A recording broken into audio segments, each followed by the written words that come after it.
இன்னைக்கு வந்து மைத்ரேயன் என்று சொல்லக்கூடிய இவர் திமுகவோட இணைஞ்சிருக்கார். ஆனா அவர் வந்து முழுக்க முழுக்க அதிமுகவினுடைய அனுதாபியா, அதிமுகவிலேயே இருந்தாரான்னு கேட்டா இல்ல. அவர் ஆரம்பத்துல அரசியல் பயணம் அப்படின்றது பாஜகவில இருந்து தொடங்குது. ஒருவேளை ஸ்லீப்பர் செல்லா இருப்பாரோ பயமா தான் இருக்கு.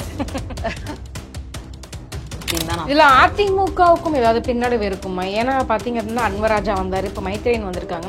இப்படி ஒவ்வொருத்தராக வெளியே வரும்போது அதிமுக தன்னுடைய பலத்தை இழக்கிறதா, தன்னுடைய கட்சிக்காரங்களை கூட தான் கிட்ட வச்சுக்க முடியல அப்படின்னு ஒரு எண்ணம் வருதா? எடப்பாடி அவர்கள் தமிழ்நாட்டை மீட்பேன் அப்படின்னு சொல்லி, தமிழகத்தை மீட்பேன்னு சொல்லி கிளம்புறாங்க. உங்க கட்சியை முதல்ல மீட்டெடுங்க. பாஜக தான் தெளிவா சொல்லிட்டாங்களே, நீட் ரத்து பண்ணவே முடியாதுன்னு தெளிவா அவங்க சொல்லிட்டாங்க. நீட் தேர்வு கண்டிப்பாக இருக்கும்னு சொல்லிட்டாங்க. நீங்க அப்படி உறுதியா இருக்கிறவங்க கிட்ட போயிட்டு மக்களை கிட்ட சொல்லி நம்பி ஏமாத்துற மாதிரி இல்லையா? இது எவ்வளவு அப்பாவிகளா இருந்திருக்காங்க திமுகவினர் இல்லையா?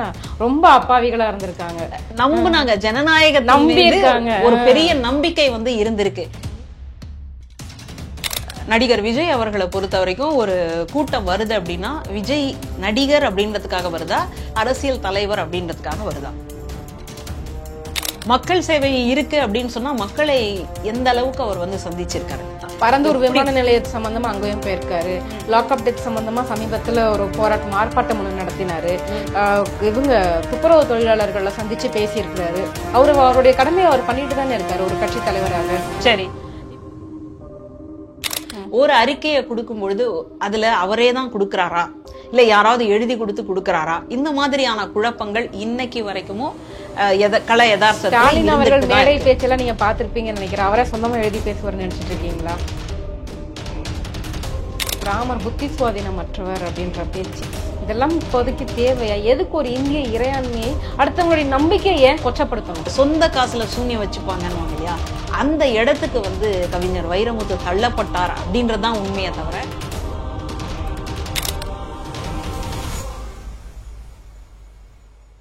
ஜாம்பவா நேர்களுக்கு வணக்கம். இன்றைய நேர்காணலில் நம்மோடு இணைந்திருக்கிறார் அரசியல் விமர்சகர் முனைவர் திருமதி மஞ்சுளா அவர்கள். வாருங்கள் பேசுவோம். வணக்கம் மேடம். வணக்கம். சமீப காலங்களில் பார்த்தீங்க அப்படின்னா அரசியல் நிறைய ட்விஸ்ட் மேல ட்விஸ்ட் நடந்துகிட்டு தான் இருக்குது. இப்போ பார்த்தீங்கன்னா அன்வராஜா அவர்கள் அதிமுகவில் இருந்து விலகி திமுகவுக்கு வந்தாரு. இப்போ அதே மாதிரி இன்றைய தினம் மைத்ரேயன் அவர்கள் வந்து அதிமுகவில் இருந்து விலகி திமுகவுக்கு வந்து இணைஞ்சிருக்கிறாரு. என்ன காரணமாக இருக்கும் அப்படின்னு நினைக்கிறீங்க? நம்ம ஆறுகளை பத்தி சொல்லும் போது ஒண்ணு சொல்லுவோம், எல்லா ஆறுகளும் வந்து கடல்ல சங்கமிக்குது. அந்த மாதிரி எல்லாரும் எங்க இருந்தோ இருந்தாலும் கூட அது வந்து சேர வேண்டிய டெஸ்டினேஷன் இலக்கு அப்படின்றது திமுகவா இருக்கு அப்படின்னு தான் நான் புரிஞ்சுக்கிறேன். என்னன்னா திமுகவுல இருந்துதான் அதிமுக வந்தது. திமுகவுல சில அதிருப்தி ஏற்பட்டதனால ஒரு கருத்து வேறுபாடின் காரணமாக புரட்சி தலைவர் எம்ஜிஆர் அதிமுக அப்படின்னு ஒண்ணு தொடங்குறார். அப்போ அவர் மேல கிரேஸ் இருக்கக்கூடிய அல்லது அவருக்கு வந்துட்டு தன்னை ஒப்பு கொடுக்கணும்னு நினைக்கிறவங்க எல்லாம் அதிமுக பக்கம் வந்தாங்க. அதுல ரொம்ப முக்கியமானவர் அன்வர் ராஜா அவர்கள் அப்படின்றத நம்ம பார்த்தோம். இப்ப இந்த சூழல்ல தான் இன்னைக்கு வந்து மைத்ரேயன் என்று சொல்லக்கூடிய இவர் திமுகவோட இணைஞ்சிருக்கார். ஆனா அவர் வந்து முழுக்க முழுக்க அதிமுகவினுடைய அனுதாபியா, அதிமுகவிலேயே இருந்தாரான்னு கேட்டா இல்ல. அவர் ஆரம்பத்துல அரசியல் பயணம் அப்படின்றது பாஜகவில இருந்து தொடங்குது. இன்னும் கேட்டா அவர் வந்து ஒரு தீவிர RSS அப்படின்னு சொல்லி சொல்றாங்க. அப்போ அந்த சித்தாந்தத்துக்கும் திராவிட சித்தாந்தத்துக்கும் ஏதாவது ஒற்றுமை இருக்கா? பாலம் போட முடியுமான்னு கேட்டா வாய்ப்பில்லை. ஆனா அந்த இடத்தை நோக்கி இன்னைக்கு அவர் நகர்ந்து இருக்கிறாரு. என்னவா இருக்கும்? இப்ப நான் ஒரு இடத்துல போராடிட்டு இருக்கிறேன், திடீர்னு அந்த இடத்த விட்டு நகர்றேன் அப்படின்னா எனக்கு அந்த இடத்துல நியாயம் கிடைக்காது அப்படின்றது எனக்கு புரிஞ்சு போச்சு. அப்போ எனக்கு வேற வழியே இல்லாம நான் அந்த இடத்துல இருந்து காலியாகிறேன். வீடு கூட நம்ம சில வீடுகள்ல வந்து கொடுத்துனா இருப்போம். ஓரளவு பிரச்சனை வந்து நம்ம கட்டுக்குள்ள இருந்தது அப்படின்னா அட்ஜஸ்ட் பண்ணி இருப்போம். ஒரு கட்டத்துக்கு மேல அது இருக்கவே முடியாது, தண்ணி சுத்தமா ஒரு சொட்டு கூட வரல அப்படின்னா வேற வழியே இல்லை, நம்ம அங்க இருந்து மாறிடுவோம். அந்த மாதிரியான ஒரு சூழலோன்னு எனக்கு வந்து தோணுது.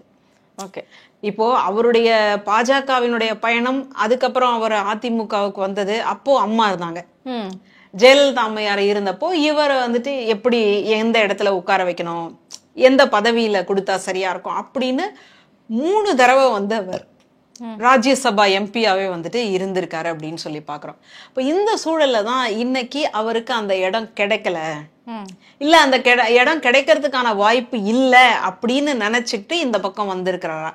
ஆனா எனக்கு என்ன சந்தேகம்னா, திமுகவினுடைய சித்தாந்தம் என்பதும் பாஜக RSS மனநிலையினுடைய சித்தாந்தம் என்பதும் முற்றிலுமே வேற. ஒருவேளை ஸ்லீப்பர்ஸ் எல்லாம் இருப்பாரோ? பயமா தான் இருக்கு. பயமா தான் இருக்கு. ஏன்னா சமீபத்துல கூட ஒரு பேச்சை வந்து நம்ம கேட்டோம். அதிமுகவுக்குள்ள பார்ப்பன லாபிகள்லாம் இருந்தது அப்படின்னு சொல்லி ஒரு பேச்சை எல்லாத்தையும் நம்ம கேட்டோம்.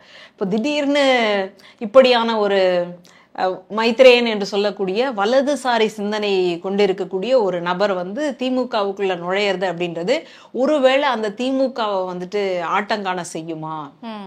ரொம்ப வருஷமா வந்துட்டு பாஜகவினுடைய முன்னாள் மாநில தலைவர் சொல்லிட்டு இருந்தார் இல்லையா, நான் ஒவ்வொரு செங்கலா உருவிடுவேன் அப்படின்ட்டு. அதனால இப்பதான் செங்கல் உருவுறதுக்காக ஆள் போயிருக்காங்களா அப்படி எடுத்துக்க போமா? அப்படியெல்லாம் வந்து பொதுவாக மக்களுக்கு வந்து பார்க்கக்கூடிய ஒரு பார்வை இருக்கு. ஆனா அப்படி இருக்காது அப்படின்றதான் என்னுடைய கருத்து. ஏன்னா இவர் வந்து அந்த அரசியல் தளத்துல அந்த கட்சிக்குள்ள என்ன பெரிய அதிர்வலையை ஏற்படுத்தினார்.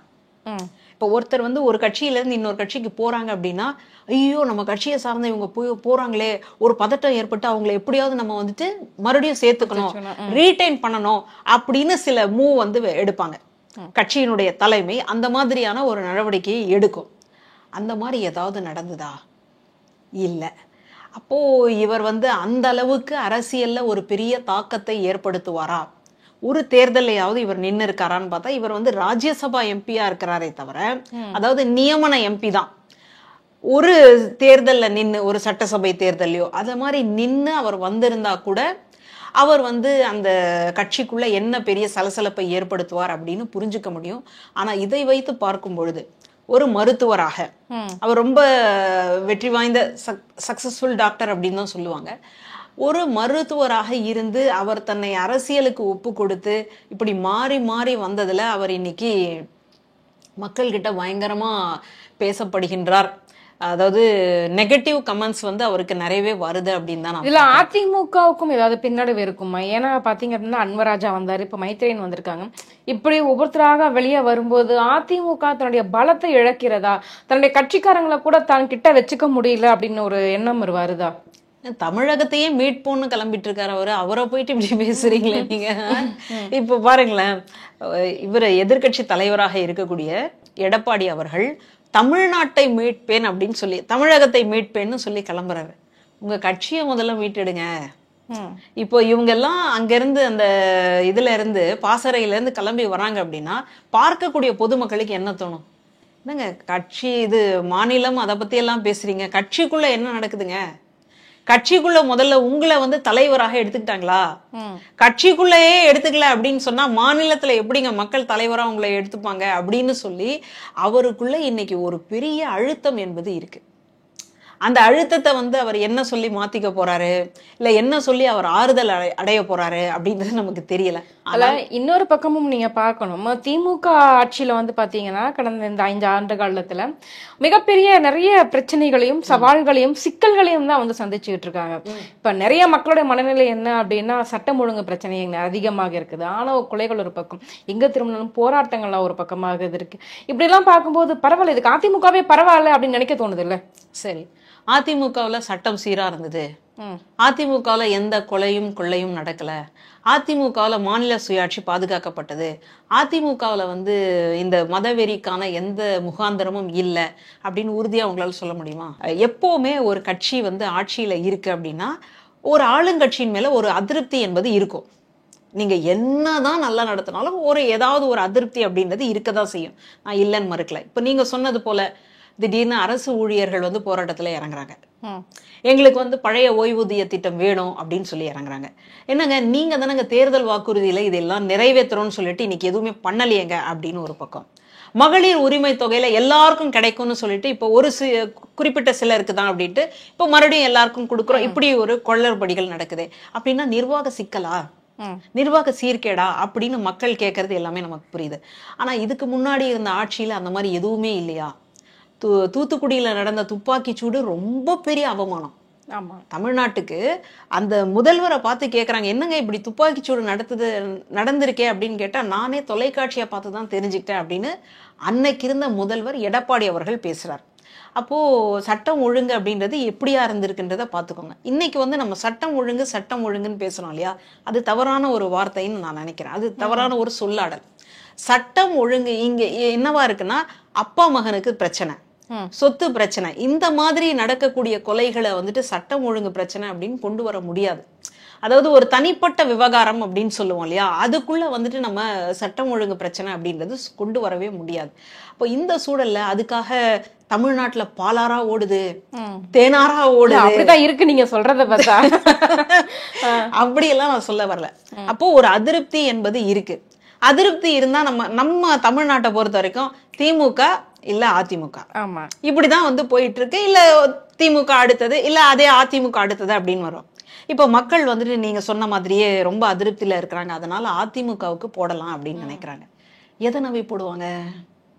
நான் தொலைக்காட்சியில பார்த்து தெரிஞ்சுக்கிட்டேன்றத நம்பி போடுவாங்களா? இல்ல நீட் வந்து இங்க தமிழ்நாட்டுல நடத்தலாம் அப்படின்னு கையெழுத்து போட்டாங்களே, அதை நம்பி போடுவாங்களா? ரகசியம் இருக்குன்னு சொல்லி மக்களை ஏமாத்தினதுக்கு இது பரவாயில்ல. ரகசியம் இருக்குன்னு தான் சொன்னாரு. என்ன நினைச்சாங்க அப்படின்னா, ஒரு கையெழுத்து இயக்கத்தின் வழியாக மக்கள் வந்து தங்களுடைய அதிருப்தியையோ அல்லது வந்து தங்களுடைய விருப்பத்தையோ தெரிவிக்கும் பொழுது அரசு அதற்கு செவி சாய்க்க வேண்டும். அதுதான் ஜனநாயக நாடு. அதன் அடிப்படையில நம்ம எல்லாரும் ஒட்டுமொத்தமாக ஒரு கையெழுத்து இயக்கம் நடத்துவோம். அதை கொண்டு போய் நம்ம ஒன்றிய அரசுக்கு கொடுப்போம். இந்த சட்ட மசோதாவை, நீட்டுக்கு எதிரான ஒரு சட்ட மசோதாவை நிறைவேற்றி ஆளுநருடைய கையெழுத்தோட நம்ம அனுப்புவோம் அப்படின்னு இந்த மாதிரியான திட்டங்களோட தான் வந்தாங்க. ஆனா இந்த திட்டத்துக்கு ஏதாவது ஒரு இதுக்காவது ஒன்றியத்துல இருந்து அல்லது ஆளுநர் கிட்ட இருந்து பாஜக தான் தெளிவா சொல்லிட்டாங்களே, நீட் ரத்து பண்ணவே முடியாதுன்னு தெளிவா அவங்க சொல்லிட்டாங்க. நீட் தேர்வு கண்டிப்பாக இருக்கும்னு சொல்லிட்டாங்க. நீங்க அப்படி உறுதியா இருக்கிறவங்க கிட்ட போயிட்டு மக்களை கிட்ட சொல்லி நம்பி ஏமாத்துற மாதிரி இல்லையா இது? இல்ல இந்த இடத்துலதான் நமக்கு ஒரு சின்ன வந்து குழப்பம் என்பது இருக்கு. இப்போ இந்த அளவுக்கு உறுதியோட கான்பிடென்ட்டோட சொல்லிட்டு எப்படி நீங்க வந்து இன்னும் கொண்டு வராம இருக்கிறீங்களே அப்படின்ற ஒரு கேள்வி ரொம்ப வாஸ்தவமான ஒரு கேள்வி, ரொம்ப நியாயமான ஒரு கேள்வி. என்ன நினைச்சிருந்திருக்காங்க அப்படின்னா, ஜனநாயக நாடா இருக்கிறதுனால மக்களினுடைய குரல் நிச்சயமாக எதிரொலிக்கும். இப்ப ஒண்ணும் வேணா, திமுக அரசுல 8 மணி நேர வேலையை வந்து ஒரு 12 மணி நேரம் இல்ல 10 மணி நேரம் ஆக்கலாம் அப்படின்னு நினைச்சப்போ மக்கள் போராட்டம் வெடிச்சுது. உடனடியாக அதை கைவிட்டுட்டாங்க. அந்த மாதிரி மக்களினுடைய அரசாக இருக்கும் அப்படின்னு நம்பினாங்க. இப்ப பாருங்க, தேர்தல் நடந்ததுல தேர்தல் ஆணையம் எங்கெல்லாம் வந்துட்டு ஓட்டுகளை அதிகப்படுத்தி இருக்கு, இல்ல எந்த இடத்துல எல்லாம் இருக்கிற மக்கள் தொகையோட ஓட்டு அதிகமா இருக்கு, இத பத்தி பேசினா கூட பதில் சொல்ல மாட்டேன்றாங்க. இப்படின்னு இருக்கிற சூழல் திமுக நினைச்சு பார்க்கவே இல்லை. இந்த மாதிரி இந்த அளவுக்கு ஜனநாயகத்தை எவ்வளவு அப்பாவிகளா இருந்திருக்காங்க திமுகவினர் இல்லையா? ரொம்ப அப்பாவிகளா இருந்திருக்காங்க. நம்புனாங்க, ஜனநாயகத்தை ஒரு பெரிய நம்பிக்கை வந்து இருந்திருக்கு. ஏன்னா முன்னாடி இருந்த அரசு இதை பற்றி வந்து யோசனை இல்லாம ஒரு கையெழுத்து போட்டுடுச்சு. நாம ஒரு அழுத்தம் கொடுத்தா நிச்சயமாக அது வந்து சரி செய்யப்படும் அப்படின்ற ஒரு நம்பிக்கையோட இருந்தப்போ அவங்களுக்கு வந்திருக்கக்கூடிய ஆளுநர் ஆகட்டும், மற்ற தேர்தல் ஆணையமாக, இப்படி ஒவ்வொரு அரசு இயந்திரத்தையும் வச்சு பார்க்கும் பொழுது ஒரு பெரிய பின்னடைவு வந்து ஏற்பட்டுடுச்சு அப்படின்னு தான் நான் புரிஞ்சுக்கிறேன். நீட் தேர்வை பொறுத்த வரைக்கும் திமுக எப்படி ஏமாந்ததோ அதே மாதிரி மக்களாகிய நாங்களுமே ஏமாந்து போயிட்டோம். பாருங்களேன், எவ்வளவு அப்பாவியா இருந்திருக்காங்க திமுக காரங்க. உண்மையிலே பாவம் தான். இல்ல இப்போ கூட நீட்டை வந்துட்டு ஆதரிக்கணும் அப்படின்ற எந்த மனப்பான்மையும் இல்லை. இன்னும் கேட்டா நமக்கு கிடைக்க வேண்டிய நிதி உதவியே இன்னும் கிடைக்கல இல்லையா? கல்விக்கான நிதி உதவி நம்ம இப்போ அவங்க சொல்லக்கூடிய நிர்பந்தம் என்னன்னா, சாதாரணமா இந்த சமிக்ர சிக்ஷா அபியான் அப்படின்னு சொல்றோம் இல்லையா, அதாவது எல்லாருக்கும் கல்வி அப்படின்ற மாதிரி, அதுக்கு வந்து பொதுவாக எல்லா இடத்துலயும் கொடுத்தே ஆகணும். இதை தாண்டி நீங்க தேசிய கல்விக் கொள்கையை எடுத்துக்கிறீங்க அல்லது வந்து PM ஸ்ரீ பள்ளிகள் மாதிரியான ஒரு திட்டத்தை கொண்டு வரீங்க அப்படின்னா தான் அதற்கான தனி நிதி அப்படின்றது கொடுப்பாங்க. ஆனா இங்க என்ன நடக்குது அப்படின்னா, அடிப்படையாக கொடுக்க வேண்டியதே கொடுக்கலையே. ஆனாலும் கூட அதற்கு துணை போகாமல் நம்முடைய மாநிலத்துக்குன்னு சில கல்விக் கொள்கை வேண்டும், நம்முடைய பிள்ளைகளுக்கு இந்த இளைஞர்களுக்கு வந்து இதுதான் சரியா இருக்கும் அப்படின்றதுக்காக அந்த ஸ்டாண்ட்ல இருந்து இன்னும் கூட மாறாம இருக்கிறாங்க. இதை வந்து நம்ம யோசிச்சு பார்க்கணும். அதனால இந்த ஒரு இடம் ரொம்ப துடிப்போட உறுதியோட இதை எதிர்க்கணும், இதை வந்து எப்படியாவது திரும்ப பெற வைக்க வேண்டும் அப்படின்னு தான் வந்து உழைச்சிக்கிட்டு இருக்கு. ஆனா இதுக்கு கொஞ்சம் கூட செவிசாய்க்காம இருக்கும் பொழுது இப்போ கையறு நிலையில இருக்கு. அதனால சட்டத்தின் வழியாகத்தான் எல்லாத்துக்கும் போய் நீதிமன்றத்தினுடைய கதவை தட்ட வேண்டியதாவே இருக்கு நமக்கு. அதனால சட்டத்தின் வழியாக இதற்கான தீர்வை நோக்கி இன்னைக்கு திமுக நகர்ந்துகிட்டு இருக்கு. பொதுவாகவே எலெக்ஷன் வந்துட்டு அப்படின்னா அதிமுக திமுக இந்த இருபெரும் கட்சிகள் தான் வந்துட்டு தமிழகத்தை வந்து ஆண்டுகிட்டு இருக்காங்க. அப்படி இருக்கக்கூடிய சூழ்நிலையில மூன்றாவது இதுவா பாத்தீங்கன்னா விஜய் அவர்களுடைய கட்சியும் வந்துட்டு மக்கள் மத்தியில இப்ப கொஞ்சம் வேகமா வளர்ந்துட்டு வருதுன்னு சொல்லணும். அவருக்கான தொண்டர்கள் ரசிகர்கள் வந்து அதிகமாயிட்டு தான் வராங்க. ஸோ இவங்க ரெண்டு பேத்துக்கும் காம்படிஷனா விஜய் எந்த அளவுக்கு இருப்பார், டஃப் கொடுப்பாருன்னு நினைக்கிறீங்க? எனக்கு அப்படியான ஒரு தோணலை அப்படி இருக்குமான்னு. ஏன்னா நடிகர் விஜய் அவர்களை பொறுத்த வரைக்கும் ஒரு கூட்டம் வருது அப்படின்னா விஜய் நடிகர் அப்படின்றதுக்காக வருதா, அரசியல் தலைவர் அப்படின்றதுக்காக வருதா? இன்னைக்கு வரைக்கும் கூட அவரை ஒரு திரை நட்சத்திரமாக ஆதர்ச நாயகனாக ஒரு கட் அவுட்டுக்கு வந்து பாலாபிஷேகம்லாம் பண்ணுவாங்க இல்லையா, அந்த மனநிலையில இருந்துதான் மக்கள் அவங்கள பாக்குறாங்க. இப்போ கூட நமக்கு வந்து அந்த பூத் ஏஜென்ட்னு சொல்லுவோம், வாக்குச்சாவடிக்கான முகவர்கள் எந்த அளவுக்கு இருக்கிறாங்க, ஒவ்வொரு தொகுதி அப்படின்னு சொல்றோம் இல்லையா, மாவட்டம் தோறும் அந்த மாதிரி தொகுதி வாரியாக எத்தனை பேர் இருக்காங்க அப்படின்னு பார்க்கும்பொழுது ஒரு பெரிய ஏமாற்றம் இருக்கு. நம்ம யாரும் வந்து வரக்கூடாது அப்படின்லாம் நம்ம சொல்லலை. ஒரு ஜனநாயக நாட்டுல அரசியல் மீது ஆர்வம் கொண்ட இந்த மாநிலத்தை வந்து மாற்றக்கூடிய இந்த மக்களுக்கு வந்து நலத்திட்டங்களை செய்யக்கூடியவங்க வாங்க அப்படின்னு தான் நம்ம கூப்பிடுறோம். ஆனால் நமக்கு அதுல வந்து மாற்று கருத்து இல்லை. ஆனால் உண்மையிலேயே அவர் அந்த நோக்கத்தோட தான் வந்திருக்காரா, இதுதான் சாமானியர்களுக்கும் எழக்கூடிய ஒரு கேள்வி. இப்ப வரைக்கும் 250 கோடி வாங்கிட்டு இருக்காரு, ஊதியமா வாங்கிட்டு இருக்காரு. அதை விட்டுட்டு தானே அரசியலுக்கு வராரு. அப்ப இதுக்கு பண்ணி என்ன பெருசா இருந்துட போகுது மக்கள் சேவையை தவிர? மக்கள் சேவை இருக்கு அப்படின்னு சொன்னா மக்களை எந்த அளவுக்கு அவர் வந்து சந்திச்சிருக்காரு? மக்களை பார்க்க வரும்போதே அவருக்கு வந்து ஒரு பெரிய பயம் இருக்கு இல்லையா. பரந்தூர் விமான நிலையத்து சம்பந்தமா அங்கேயும் போயிருக்காரு. லாக்அப் டெத் சம்பந்தமா சமீபத்துல ஒரு போராட்டம் ஆர்ப்பாட்டம் ஒண்ணு நடத்தினாரு. இவங்க துப்புரவு தொழிலாளர்களை சந்திச்சு பேசி இருக்கிறாரு. அவருடைய கடமையை அவர் பண்ணிட்டு தானே இருக்காரு ஒரு கட்சி தலைவராக. சரி, இப்போ இந்த தேர்தல்ல இருக்கக்கூடிய அந்த வாக்காளர்கள் அதை பத்தி நடிகர் விஜயா அல்லது தாவேகாவினுடைய தலைவர் விஜயா அவர்களுக்கு வந்து என்ன மாதிரியான கருத்து இருக்கு? ஒரு அறிக்கையை கொடுக்கும் பொழுது அதுல அவரே தான் கொடுக்கிறாரா, இல்ல யாராவது எழுதி கொடுத்து கொடுக்கிறாரா? இந்த மாதிரியான குழப்பங்கள் இன்னைக்கு வரைக்கும் கல யதார்த்தத்தில் மேடை பேச்செல்லாம் நீங்க பாத்திருப்பீங்கன்னு நினைக்கிறேன். அவரே சொந்தமா எழுதி பேசுவார்னு நினைச்சிட்டு இருக்கீங்களா? எத்தனை வாட்டி அவரே ட்ரோலா இருக்காரு. சரி, இப்போ இதுல கூட எல்லார்கிட்டையும் கலந்து ஆலோசிச்சு ஒரு முடிவு எடுக்கிறாங்க. ஆனா இங்க அறிக்கை அப்படிதான் இருக்கா? உண்மையிலேயே அந்த அறிக்கையில என்ன இருக்கு அதை பத்தி நம்ம பேசணும் அப்படின்னா அது எப்படியாக மறுபடியும் நமக்கு ஒரு ரியாக்ஷன் வரும் அப்படின்ற ஒரு அரசியல் புரிதல் விஜய் அவர்கள் கிட்ட இருக்கா? இதுதான் நான் ரொம்ப அடிப்படையாக கேட்கணும் அப்படின்னு வச்சிருக்கிறேன். அப்போ இந்த சூழல்ல இவர் வந்து யாருக்கான நபரா இருக்கிறாரு? இவர் உண்மையிலேயே அரசியல்ல விருப்பம் ஏற்பட்டு வந்திருக்கிறாரா, அல்லது யாரா என்ன தள்ளி விட்டது அப்படின்னு கேட்கிற மாதிரி இவரை யாரோ அரசியல்ல புடிச்சு தள்ளி இருக்கிறாங்களா?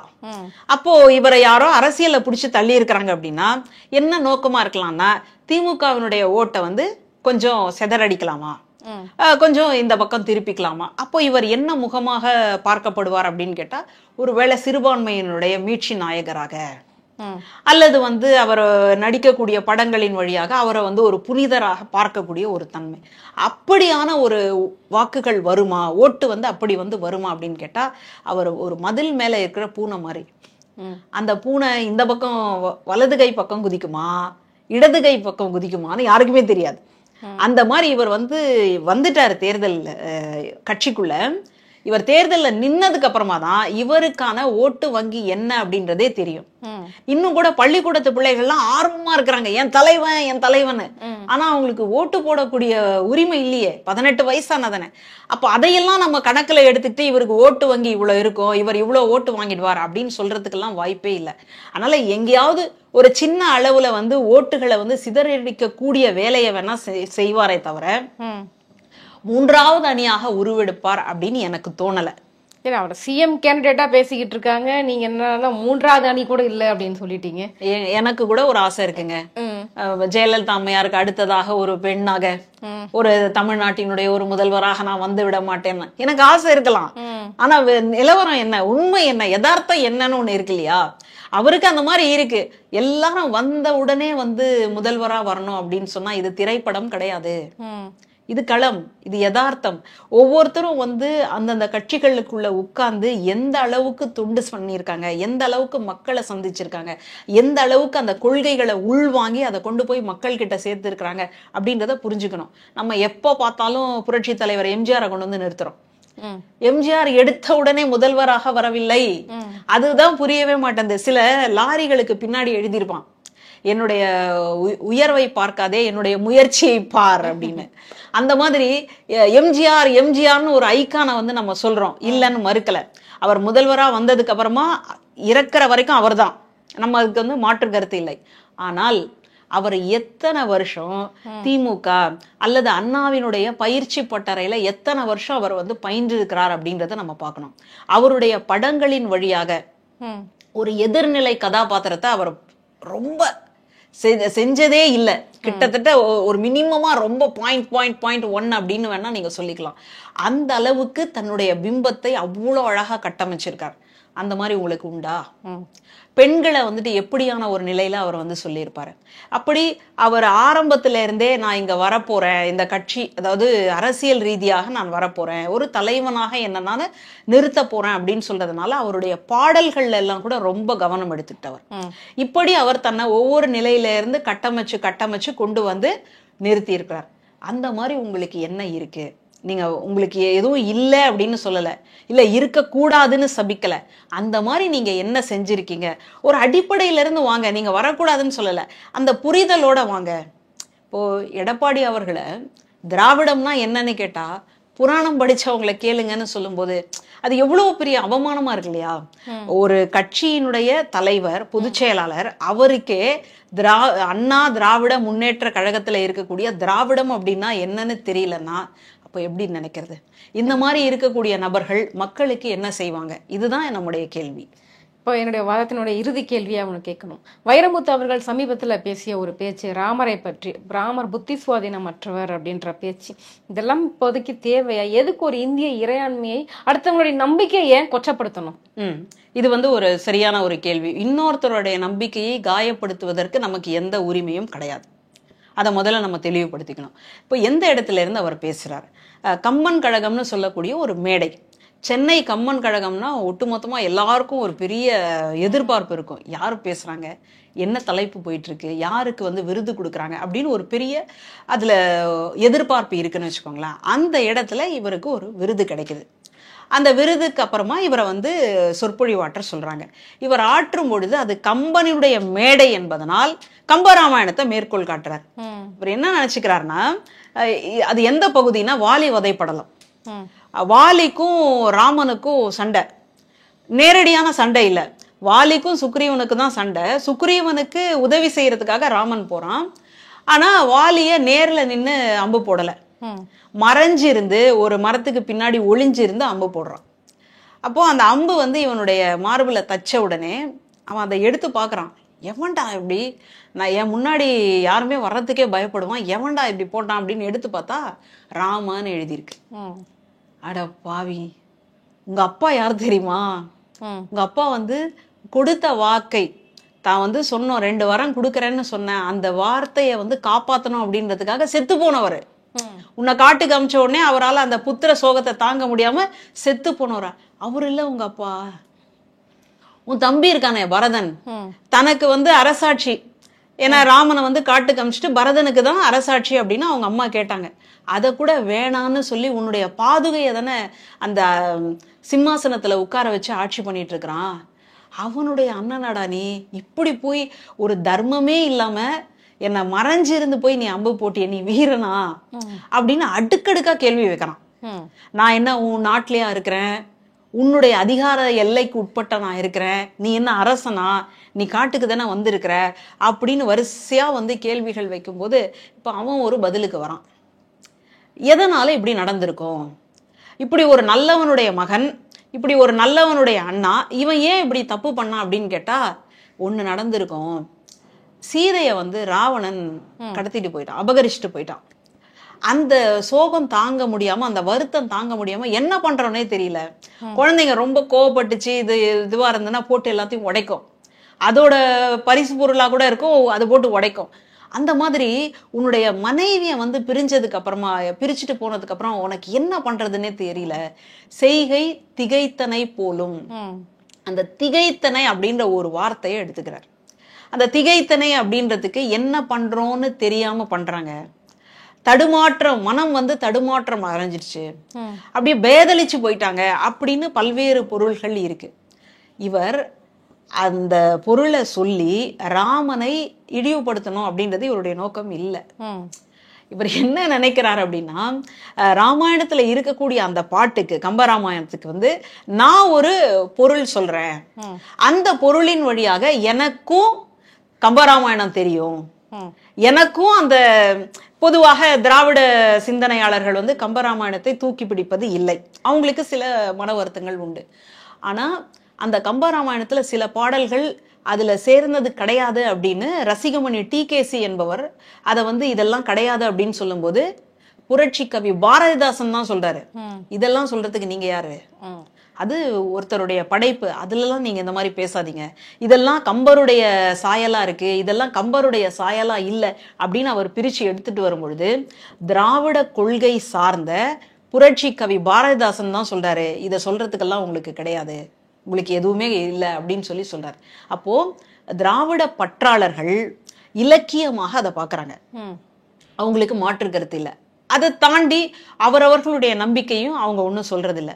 இங்க இவர் வைரமுத்து அவர்கள் தனக்கும் அந்த இலக்கியத்துக்கும் ஒரு பெரிய ஈடுபாடு இருக்கு, தானும் அதை வந்து படிச்சிருக்கிறேன் அப்படின்னு காட்டிக்கணும்னு நினைச்சு இப்படி வந்து இன்னும் இருக்கிற இடத்த விட்டு கொஞ்சம் கீழே இறங்கிட்டாரோ அப்படின்னு தான் நான் புரிஞ்சுக்கிறேன். அதனால ராமன் என்று சொல்லக்கூடிய பாத்திரத்தை, நடையின் நின்றுயர் நாயகனை அவர் வந்து இழிவுபடுத்தணும் அப்படின்ற உள்நோக்கத்தோடு அவர் சொல்லவில்லை.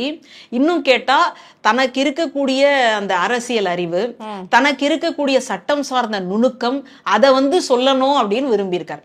கண்டிப்பா அத சொல்ல போய் கடைசியில அவரே வந்து மாட்டிக்கிட்டார். இந்த சொந்த காசுல சூன்யம் வச்சுப்பாங்கன்னு வாங்க இல்லையா, அந்த இடத்துக்கு வந்து கவிஞர் வைரமுத்து தள்ளப்பட்டார் அப்படின்றதுதான் உண்மையை தவிர அவர் வந்து இழிவா பேசணும் அப்படின்லாம் வந்து நினைக்கல. ஆனா அந்த இடத்துல மட்டும் இல்ல, கட்சிக்கும் சேர்த்து அவர் சூன்யம் வச்சிருக்காரு அப்படின்னு கூட வச்சுக்கலாம் இல்ல. அதனால அந்த மேடைக்கு வந்து எப்படியான சொற்களை பயன்படுத்த வேண்டும், இப்போ ஒரே சொல் தான் இருக்கும், அதை வந்து நம்ம நண்பர்கள் கூட பயன்படுத்தும் போது அது பொருளே வேற, அதையே நம்ம பெரியவங்க கிட்ட சொல்லும் போது அந்த பொருளே வேறையா போயிடும். அந்த மாதிரி அந்த மேடைக்கு அந்த சொல் பிரயோகம் என்பது தவறா முடிஞ்சிடுச்சு. ஏன்னா அவர் இதை ஏற்கனவே தமிழாற்றுப்படையில பேசியிருக்கார்.